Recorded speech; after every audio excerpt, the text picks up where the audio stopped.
Woo! Y'all are awesome. Hello, how are you? I'm good. I'm very good, thank you. Thank you for being here. Do you ever get tired of responses like that? No, it's so nice. It's really nice because, like, when you do TV and movies, you never get to see people. Like, I like theater or singing, you know, where you get to be in front of an audience. So it's sometimes you forget that there's beautiful people like you watching our work, and it makes it mean so much more. So I'm so happy. Put your hands together. We are so glad you're here. Thank you so much for joining us. Next year will be a celebration because Back to the Future, the first film, is turning 40. I was only 5 when I made that. I know. I look so mature. That's not possible. You're 39 right now. Yeah, right. You hear that, and you see the crowds that we ran out of chairs, I think, for the first time at this event. What goes through your mind? How does it feel to kind of put all those things together, and how will you celebrate next year? I don't know. Probably doing a few of these things. You know, I think we're all surprised. I know that Bob Zemeckis, the director, you know, he's done so many amazing movies, and he's like, I think this is going to be the one. You know, on my obituary. Tombstone, main Back to the Future trilogy. Oh, thank you. There's the word. And you know, Chris Lloyd, who's done so many amazing movies and so many amazing con movies, really. What with the Star Trek and the Addams Family and, you know, various things that he's done. But this seems to be the movie that people really love Chris Lloyd for. So, and obviously Michael Fox. So we're all just surprised because it has this resurgence as people show it to their kids. Because, like, more than half of you weren't even born when it was made, so that's a miracle. That's just such a beautiful thing. I'm an 80s baby. Where my 80s babies at? Best decade ever, just saying. You mentioned Star Trek in that sentence. I completely forgot, my apologies, that you were on the second season of Star Trek Picard. Yeah, well, they didn't give me a very good part, but I actually directed 2 of the episodes. Yeah, that you did. So they were like, will you do a scene in your show? And I was like, okay, well, I'll be there, so I'll do it. And then it ended up in Bill Frakes' show, so I ended up doing that. But I had a great time directing. I do a lot of directing, and I had a great, thank you, my love. I do a lot of directing Star Trek. I literally cried when they put my name in, directed by Lea Thompson. They played the theme, they went da da da da, and I started to weep on the soundstage because Star Trek has always meant so much to me. I love Star Trek, and so hopefully they'll give me a better part. I think we can help with that, right? Yeah! Hashtag everybody here, later on, bring Lea back to Star Trek. Yes. What do you want? You want to be a captain? Write a good part for Lea. No, Lea Thompson, Star Trek. I don't know. No. But anyway, You'd make a great captain. Yes, I would. Or a bad guy. Ooh, oh my God, what? I'm a board queen. I want to be a board queen. Except for the makeup. Don't tell these people that because, like, they're freaking out right now. You're saying all these wonderful things. What is it like being on a set of Star Trek? I've talked to Chris, oh my gosh, Monfett, the showrunner, producer, one of the writers. I'm sorry, I forget his name. But you automatically hear how passionate everybody is on that crew, like top to bottom. Everybody just wants to do the absolute best job possible because it is like an honor to be a part of this franchise for them. Did you feel that going on? Like, what did you kind of feel when you stepped on stage? I was super reverent. Like, it was very hard for me to direct them because they're just such great actors, and the sets are so crazy. I mean, the spaceships and the millions of lights on them, and you know, all the effects and everything. And they had me take them back in time because they know clearly I am a time machine expert, so. Clearly. Clearly. You mentioned directing. You've directed quite a bit, including The Card. Was that something you kind of always wanted to do later in your career, or was it just sort of like a thing you said, I'll give it a shot? I always wanted to direct, and then I just wanted to wait till my kids were a little bit older. And it's just a really great way to kind of give back, so you don't get bitter, you know. So you get invested in the new generations, and you can teach them all the things you've learned. And I love this beautiful interpreter because I did switch to birth, and I know how important it is and how hard it is to speak sign language. They're from Blue Sun Interpreters. They are absolutely wonderful. Jen's doing a wonderful job. Thank you. But yeah, I directed Switch to Birth. I directed a bunch of Hallmark movies. You know, the Goldbergs. That was fun. I got to meet the Goldbergs. And Will Trent. I'm doing Will Trent now. And that show's a big hit. And it's just fun. Also, Resident Alien, which I'm really happy they just picked up again. So I'll probably go back to Resident Alien. It's really a fun show. Go back to your first time. We had Katie Lotz from CW on this stage earlier, and she's got a chance to do some directing herself. And she said the first time she tried it was terrifying. Do you remember what your first experience was like? Yeah, every time I start a new project, it's a little bit scary until I get done with the first scene, and then it's fine. But my husband's a director, and any wives out there, my husband directed Some Kind of Wonderful, and I met him there. But, you know, ladies, you know your husband, so if my husband can do it, I can do it. That's the way I think. Facts. When I'm scared. Can we talk about Howard the Duck? Any fans in here? Love my Howard the Duck fans. Every single time I come to a Comic-Con, one of the first people that comes up to me says, I know you must be really upset about this, but I'm the only Howard the Duck fan. And I'm like, honey, you are not the only Howard the Duck fan. There's so many Howard the Duck fans. I had so much fun making that movie. It was so great to be a rock star. And yeah, it was so fun to sing all those songs. And I adore my Howard the Duck fans the most. Absolutely. What are some of your fondest memories of working on that project? It was a hard movie to make. It took 6 months. It took an hour and a half to do my hair, and it took 6 months. So 6 months of getting my hair fried. I think my fondest memory was just working on the music. I never got a day off because I had to work on the music on my days off. So I think that was really fun. Yeah. I have a theory, and all these fans are going to back me up. Howard the Duck is now canon in the MCU. So by default, I believe you are also canon in the MCU. You mean the first? What does canon mean? Canon means you exist in the Marvel Universe. There you go. I know. I think Lea Thompson should show up, and they'll be like, Beverly, you're a little old, but. Y'all think so? I've been trying to direct a Howard the Duck movie for Marvel, but oh my God. they're not going for it. I don't know. I feel like now's the best time to do it. They're exploring. We're getting a rated R Deadpool movie. Let's get a rated R modern Howard the Duck movie. Absolutely. Marvel, come on, call her. I know. What am I gonna do? Let's talk Back to the Future. Hey.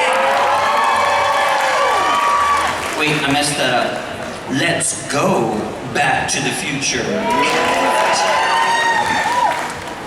Was the audition process really straightforward for you? Was it long? What do you remember from that experience? I remember that I think I kind of nailed it early on, and they were looking at Eric Stoltz, and I had done a movie with him called The Wildlife, And so while they were watching him, they were like, "Who's that girl?" And Who's that lady? yeah, and somehow I got the character. I wasn't Lorraine McFly exactly, but I got the character, and I also understood the older Lorraine, which they were, really wanted us to play both characters, which that was great of them. And but I remember I think I was already cast, and I had to do screen tests with the Martys.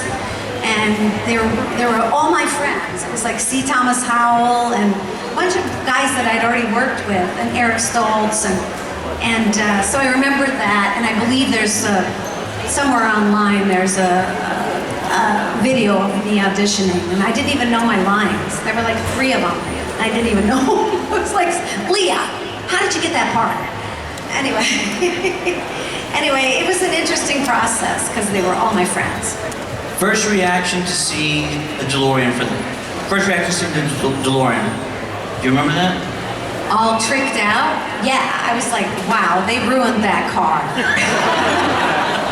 Which is what all the DeLorean, purists are very upset that, so many cars are drilled into and all that. But it was such a great idea. So much better than a refrigerator, which is what it was first going to be.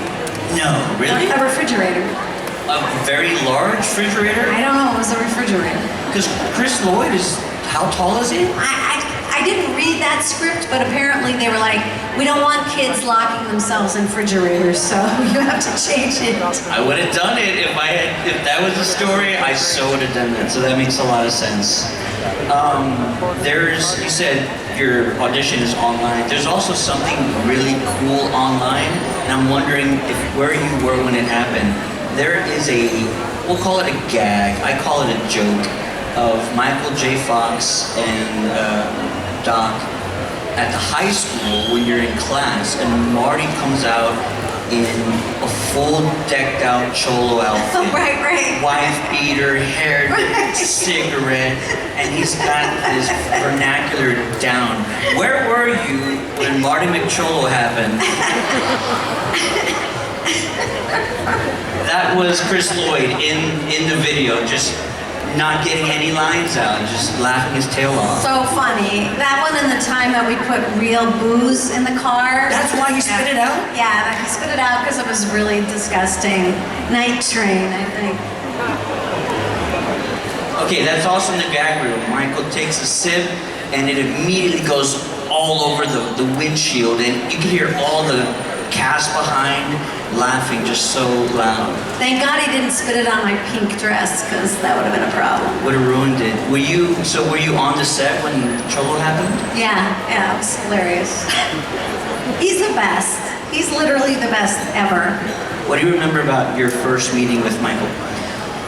When I first met Michael, I was upset because they had fired my friend, Eric Stoltz. So I was a little upset. And also, we were really snotty. There was a real division between movie stars and TV stars at the time, not like now.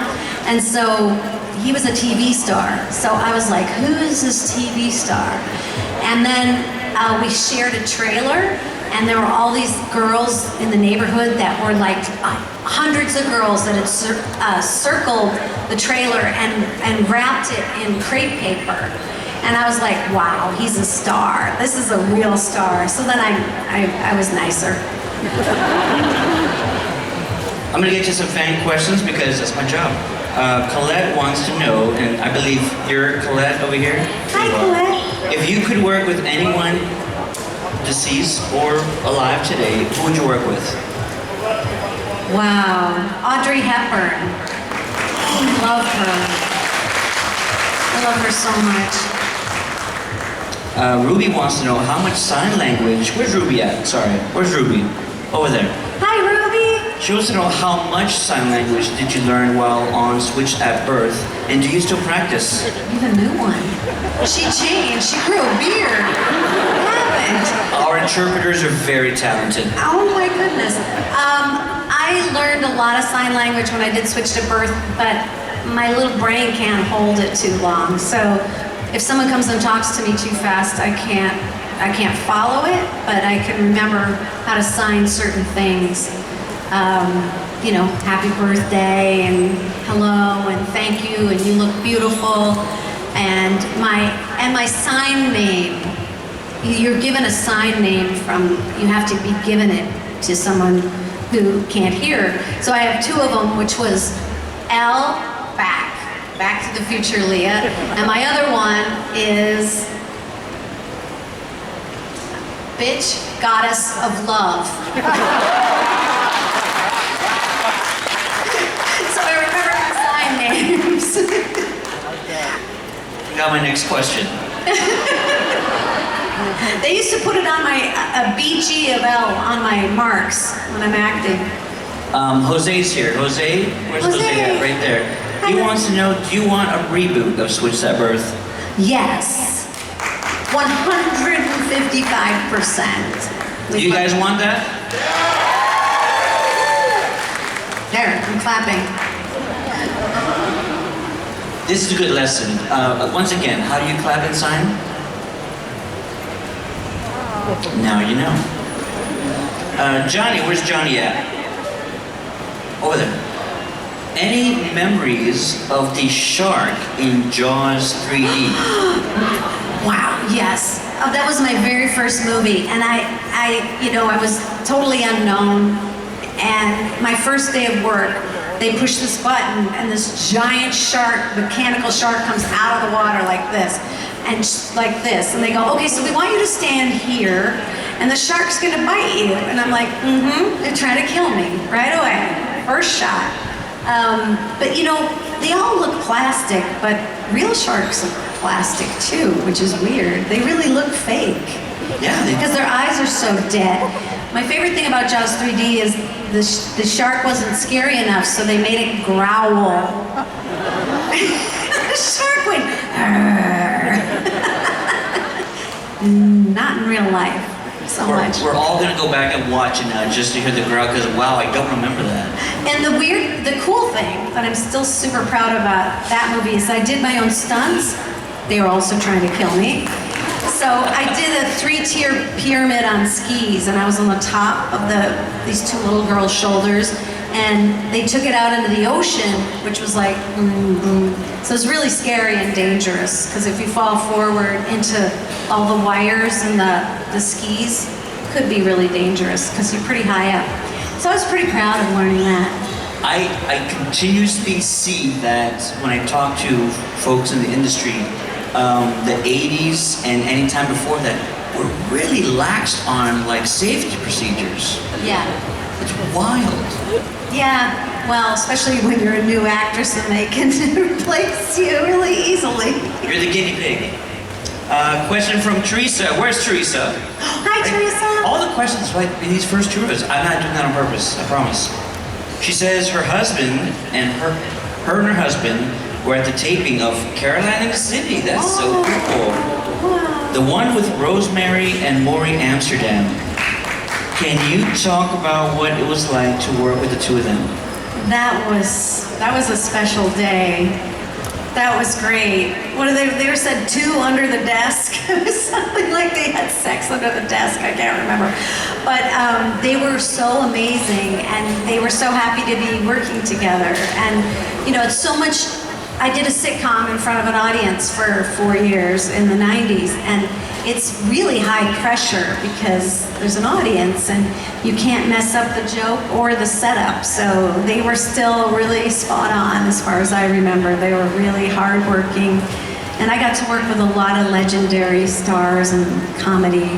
That was great. I'm so happy you were there. I'd like to do another sitcom. We would like that too, right? Great question here. In Howard the Duck, were those your live vocals and guitar playing? If so, would you consider doing that in other movies? I did learn the guitar parts, but I didn't play the guitar parts. But I did sing all the songs, and they were really, thank you, they were really mean about it. They were like, we're not sure until we test the movie whether you're gonna actually get to sing the songs or whether we're gonna replace you. And I was like, really? You're making me work this hard and you're like still being mean. But I think I got to be a better singer later in my career, but I think they're still kind of cool vocals. They're not bad, so thank you. Everyone kind of lets me sing in most shows. I sang a lot in Switched at Birth, I remember. So there's a ton of questions here about very similar topics. So I'm going to try and put them together. So Jose and Ben, forgive me. If you had a choice of wanting to see a reboot of Back to the Future that didn't involve yourself, but you just want to be kind of an audience member, or them continuing on with the original story, which would you choose? And you would be a part of that, of course. Well, I mean, Michael's not acting, so I don't see how, and they don't want to make another movie. So until Bob Zemeckis and all of us are gone, I don't think Universal can make a Back to the Future. But I have a really strong feeling that they'll make a movie of the musical that's on Broadway. So, in which case, that's a really beautiful musical. I really enjoyed it, and I'm sure I won't be able to be in that. Although Chris Lloyd could play the lead. He could do the lead. I think he could too. He hasn't aged in 80 years. Those are facts. Michael wants to know, did you ever imagine Back to the Future would get so big and iconic during filming? What were your initial hopes and expectations? He also says you did a wonderful job in Red Dawn. Wolverines!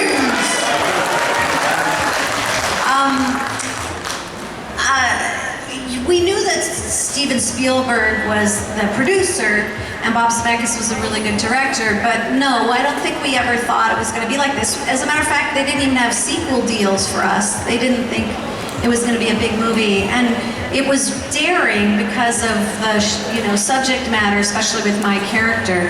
And so I don't think they thought it was going to be that big of a hit, and I don't think we thought it was going to be that big of a hit, and we 100% did not think that 40 years later we'd be sitting here with all these wonderful fans. Never. Thank you so much. I don't know why Spam is calling me. Don't they know who I think I am? I gotta know, you've been a director yourself, and you were directed in the trilogy by Bob Zemeckis. Do you think there's a part of you that kind of got inspired from him, or you took something away from that experience that you carry on with in your directing style? Yeah, for sure. I totally loved the way he directed. I remember this so specifically. He was like, I was like, why are you still working on this shot? He'd be like, it's gotta be right here, and he'd work so hard, and he would say, well, in case someone watches it a second time, I want them to see something new. Lo and behold, he didn't know people would watch it 50 times or 25 times or anything, but he was just so respectful of the audience, so excited to give you the very best possible experience you could. And he packed every single shot with so much story. And so that's something I really took with me about the way I shoot things. I always put extra things in the shot so that it furthers the story visually or, auditorially or something. He just had so much love and respect for the audience, and I try to be like that when I'm directing. Love hearing that, right? Yeah. We're just about out of time, but there's one more question from Juan Carlos. I put the card away, so I'm sorry if I didn't get to yours. Where's Juan Carlos? Right over there. He stood up. Well done, sir. Well played. I love this question. Do you think that one day time travel will be possible? I do. I do. I really do. I don't know. Not now, not soon, but I think so. And I think that's something about why people like to watch movies they watched a long time ago, because it kind of does make you time travel back to when you first watched it, and I think that's a beautiful thing about what we do that makes you remember other things about your life, what was happening in that part of your life. And I also love the way that we can help you walk a mile in someone else's shoes. I think that's a really beautiful thing about what we do. Right now I'm doing a new series called The Chicken Sisters based on a best-selling book. And yay! And so weird, I just did a series called The Spencer Sisters, which they didn't pick up, so now I'm doing The Chicken Sisters. I don't know. Better luck, second time, I don't know. But what I find about, you know, when I'm really delving into a character is that I'm trying to walk a mile in the character's shoes so that you guys can. Like, you can see what it's like to live a different life, even if it's a fantastical life. It helps us all be kinder and more understanding of each other, which I'm so happy to be an artist because I get to be part of that. And meet y'all. Awesome. You got it. So insightful. You've been a part of so many wonderful projects, shows, movies, and Back to the Future has absolutely stood the test of time, no pun intended. We cannot wait to see what's in your future, and we're so grateful you're here with us today. Thank you. Thank you. You did a wonderful